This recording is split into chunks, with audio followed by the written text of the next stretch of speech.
To go live, yes. Thank you. Good evening, everybody. I'm Richard Robertson, one of the councillors and chair of this committee, and I welcome you to the Council Strategy and Resources Scrutiny Committee. Would members of the committee like to introduce themselves, please? Councillor Bick, you're on virtual, so would you like to introduce yourself? Yes, I'm on audio only. Councillor DL? Councillor Jamie DL for West Chesterton. Councillor Half-Davies? Councillor Half-Davies from Abbey Ward. Councillor Healy? Present. Councillor Smith? And Executive Councillors Lewis Herbert? Present, Chair. And Mike Davies? Present, Chair.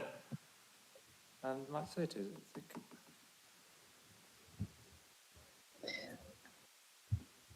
All right, Councillor Smith, our leader of the councillors, joining us virtually. Hello, can you just say hello?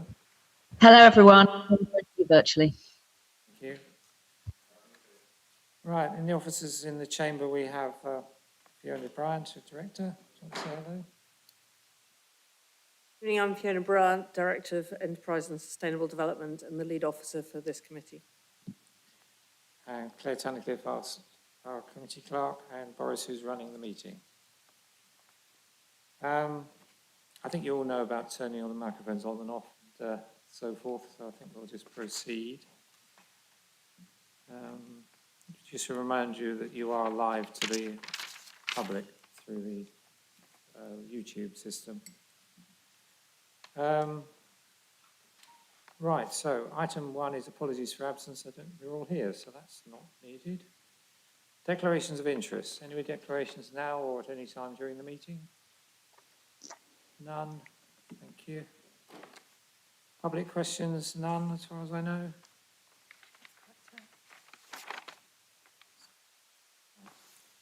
So item 5, update on the work of key external partnerships. Is Andrew going to introduce this? Oh, minutes, sorry. The minutes of the meeting of the committee in February. 7th of February's meeting minutes, are everybody happy with the accuracy of them? So I can sign them, okay? Yes, thank you. Right, so yes, back to the work on the key external partnerships. And is Andrew Lim available? Yes, hello Andrew, coming to talk to us about that. Okay, thank you, Councillor Robertson. Chair, this is the annual report on the strategic partnerships relevant to this committee, and it provides a report on the work of those partnerships that's particularly relevant to Cambridge, and I'm happy to take any questions. Right, any questions from anybody else? Yes, Mary Haley.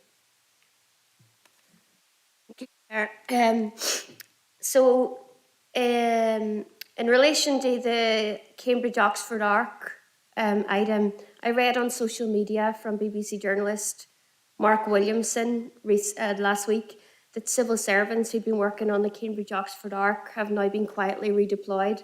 Does this mean the end for the proposal, and what update can you or the Executive Councillor give on these claims? Thanks.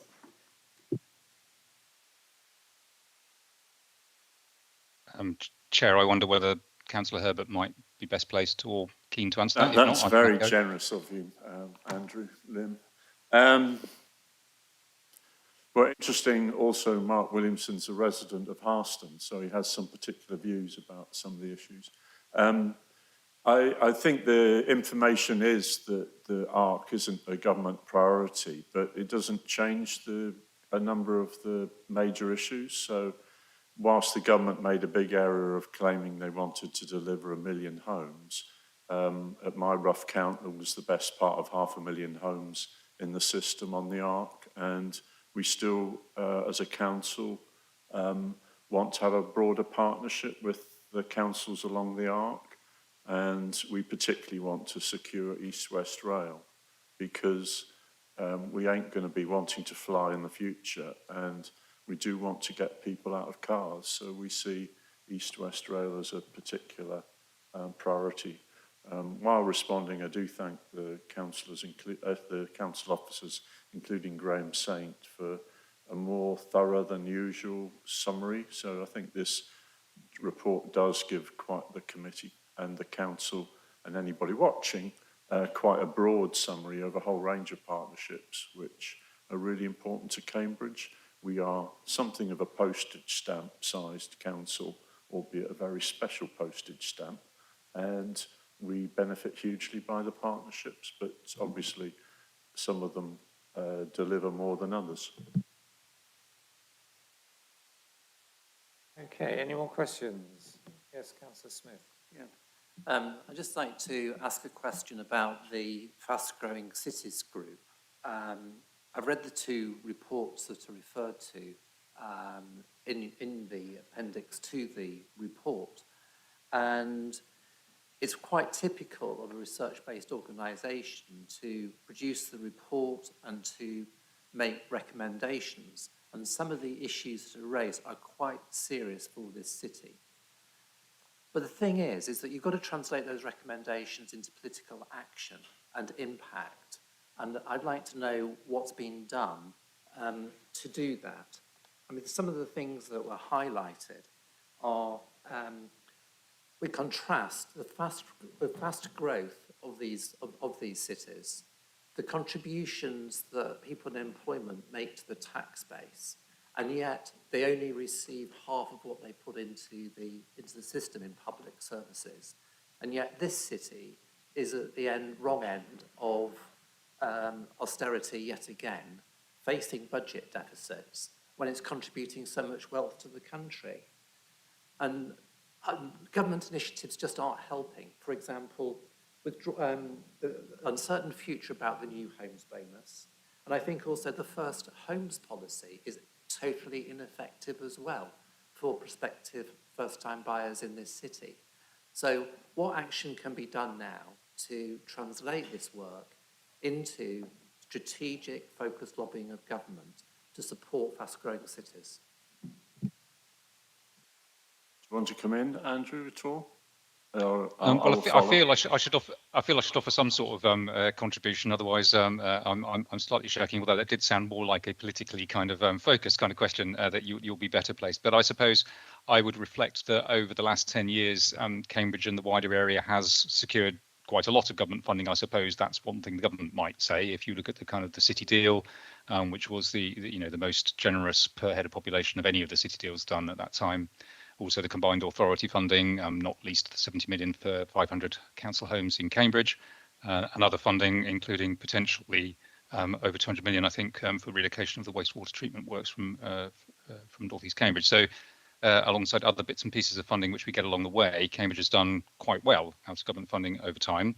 But clearly, Cambridge has a lot of needs and faces a lot of challenges, as you've set out, both environmentally, economically and socially. And we hope that we'll get a reasonable allocation from the Levelling Up shared prosperity funding as well, that will be coming to Cambridgeshire and Peterborough at some point. But I mustn't stray into territory beyond an officer's remit, so I'll hand over to Councillor Herbert at this point. Thank you, Andrew. So I think you're raising some really important points. The group that we've got, which runs from Swindon through Oxford, Milton Keynes, Cambridge, and also Peterborough and Norwich, has got a lot of shared interests. So quite a lot of the work we do is actually just to share information and make sure that in our local way that we're learning from others. And I think there's a lot to learn from those others. The Centre for Cities that work for us and been commissioned, and Andrew's been involved in sometimes setting the agenda. They're a very good think tank, but we don't swallow some of their views of the world, and they are free to say what they think about the planning system, or in their view, too many councils and a range of other things. But the strength of their data is well respected, and particularly in some of their work about the impact of COVID on cities, I think it's well worth looking at those. I think we can still see city centre empty units in Cambridge, and overall we fared better than a lot of others.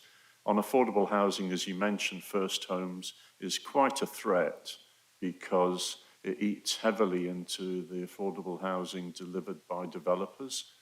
So we do benefit from talking and working with them.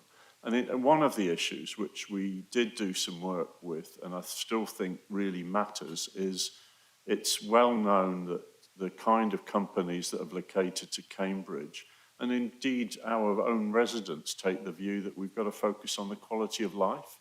So unless this council has got adequate funding for delivering public services, we can't actually deliver the kind of world quality of research base and keep and retain people. We've been severely affected by Brexit on issues like some of our teams have had 40% membership from other European countries.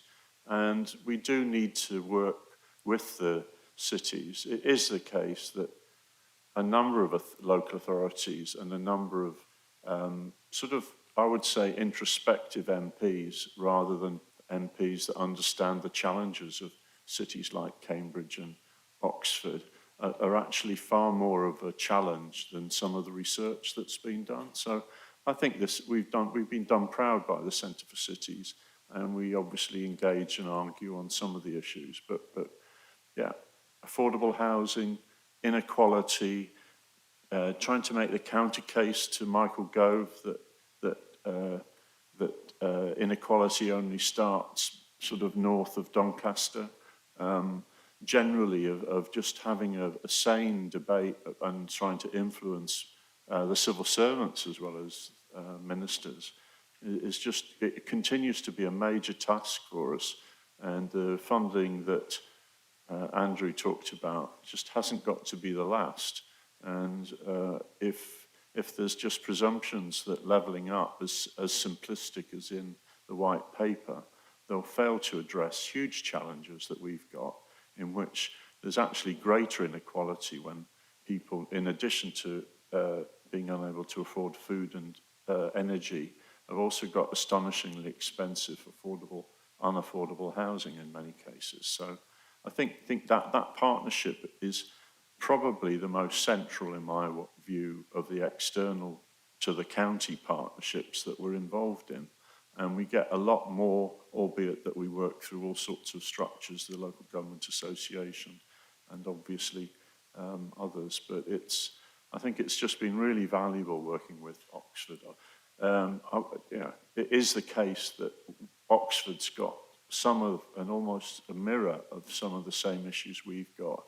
And we just, whilst we've got obviously the image of being an affluent research and that university town, both our cities have got huge challenges, and we need government to understand that.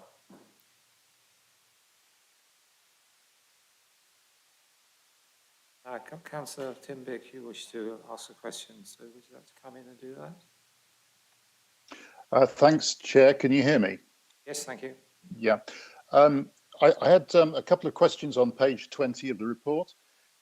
At the top of the page there, it's good to see that a number of projects emanating from the city look like getting funding from the combined authorities' medium-term budget.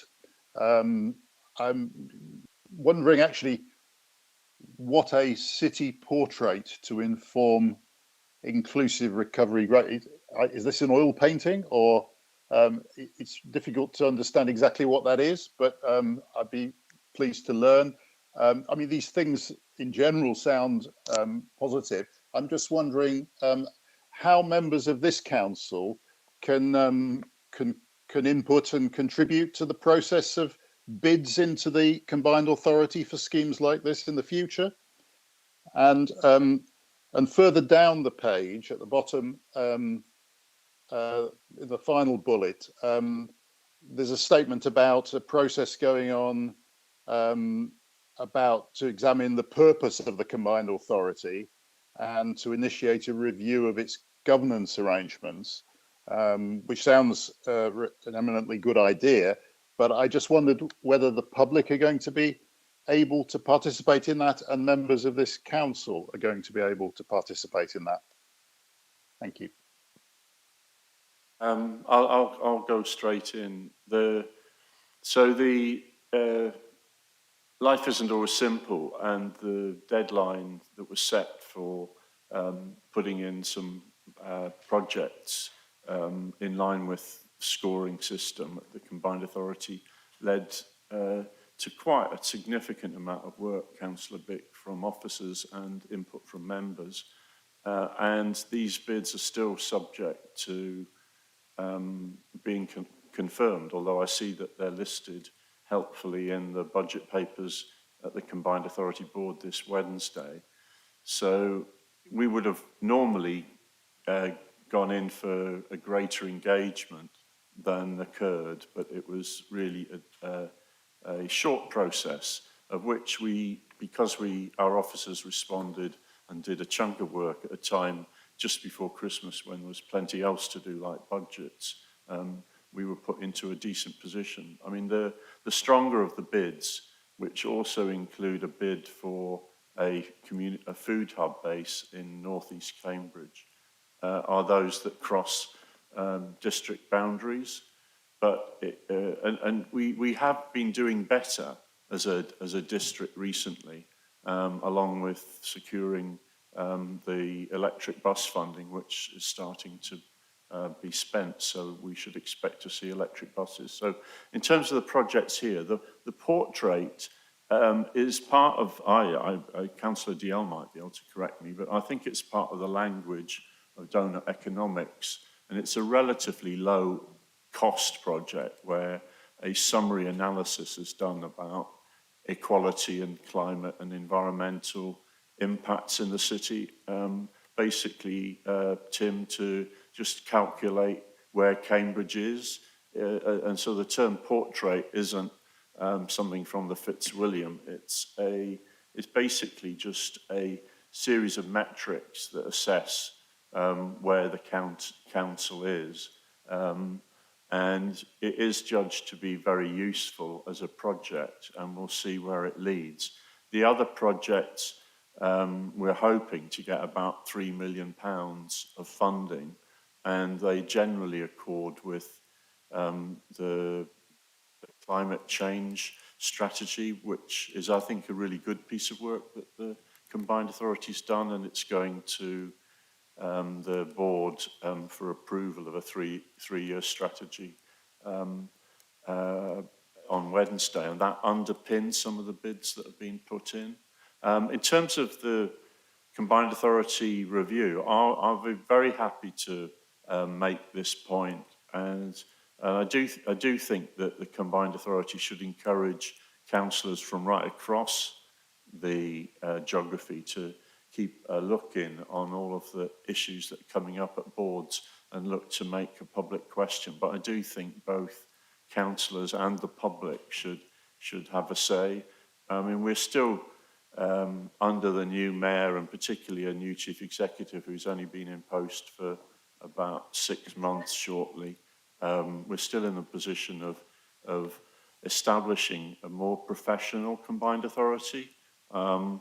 I don't think the story's been told on the wastage and just lack of focus of the previous 4 years.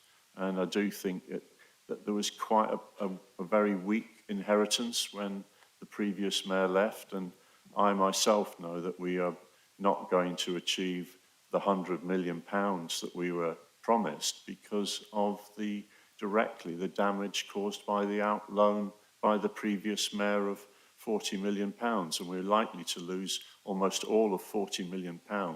So it's those issues cause me deep concern and annoyance, because I just think that there are hundreds of people who needed those affordable homes. So some of the damage, unfortunately, Councillor Bick, was badly done, badly led, and there's quite a lot of rebuilding going on.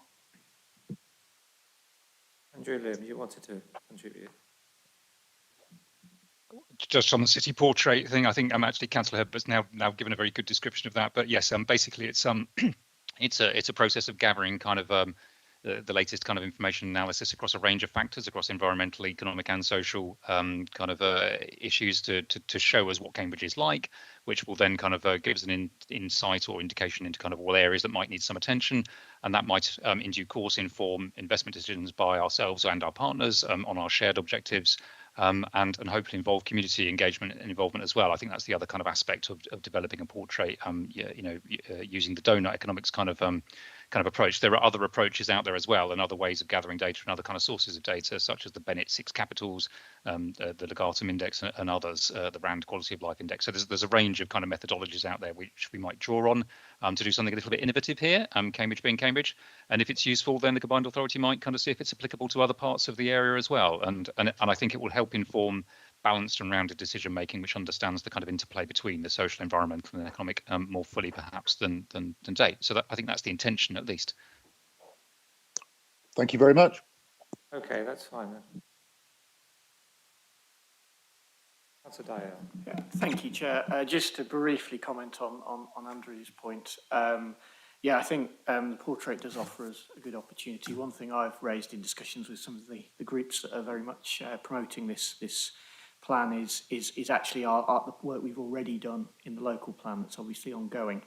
And I think there is actually a really good opportunity for us to show how these things can be linked together very effectively without hopefully duplicating some of the excellent work that's also being done elsewhere in this council. So just to sort of flag that as I think a real opportunity area for us.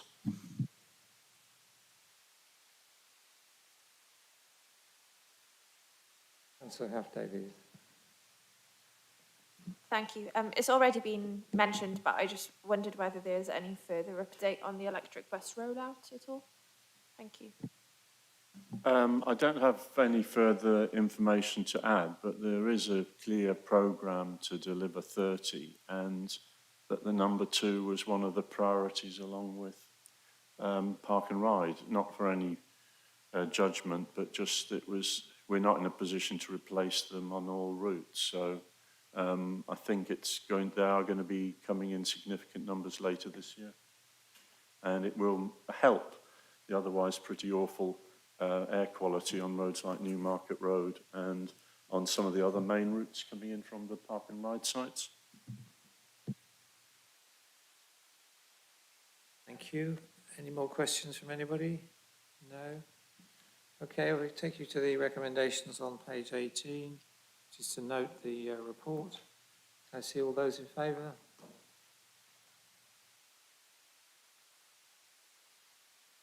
Unanimous, thank you.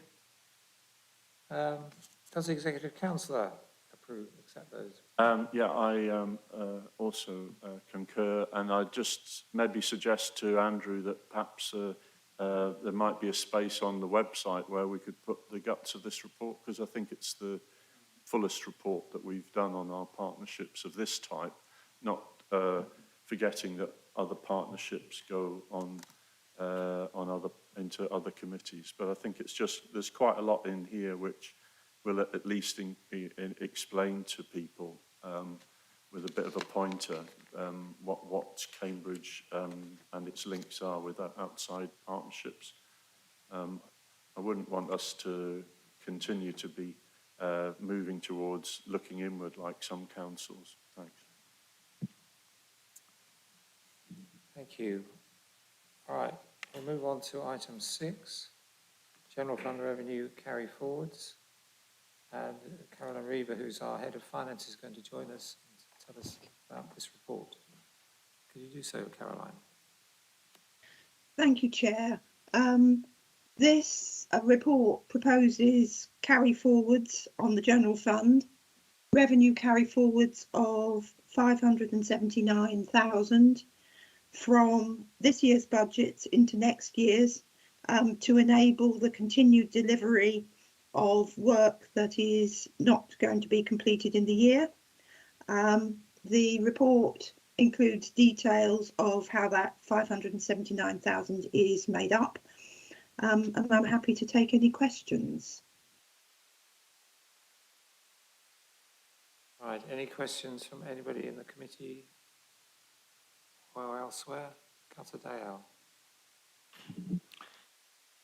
Chair, apologies that I've not had a chance to raise this with you first, Caroline, one of those weeks. One of the things I did note on page 39 in Appendix A, which provides the details, is a £586,000 underspend on Finance General. And then there is a more modest carry forward of 62,000, which is explained in the comments. Just on the underspend, I wondered if there was any further comment you could raise about what was the source of that, and if there's any sort of services that we've not provided, or if it's come from something else. The finance in general is a very mixed cost centre containing quite a lot of corporate amounts, and I would have to go back to the detail to exactly specify what underlies that.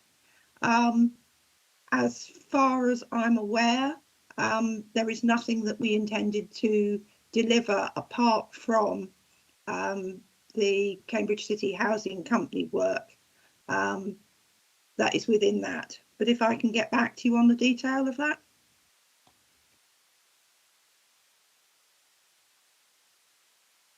Right, any other questions from anybody? No? Okay, I'll take you to the recommendations, which are on page 36. To agree the carry forwards totaling 579,000.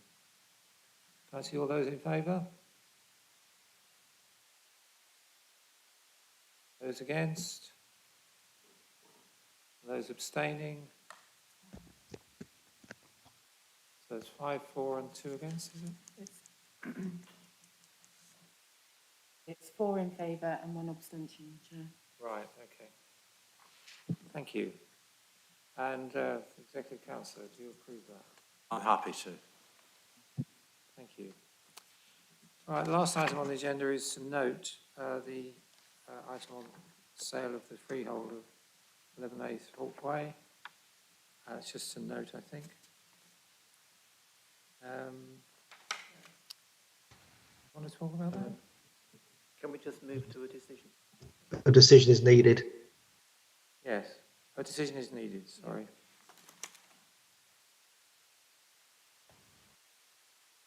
All right, so no questions, so we'll move straight to the... Page 42. Yes, yes. It looks as though somebody wanted to speak, but no. Okay.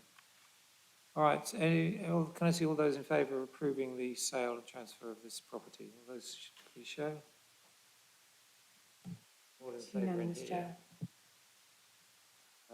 Thank you. Right, that concludes the meeting then. Thank you very much. Oh, Executive Councillor, you have to approve it as well, of course. Of course, Chair, I approve it. Right, how could I miss you out? Yes. Thank you. That concludes the meeting then. Thank you very much.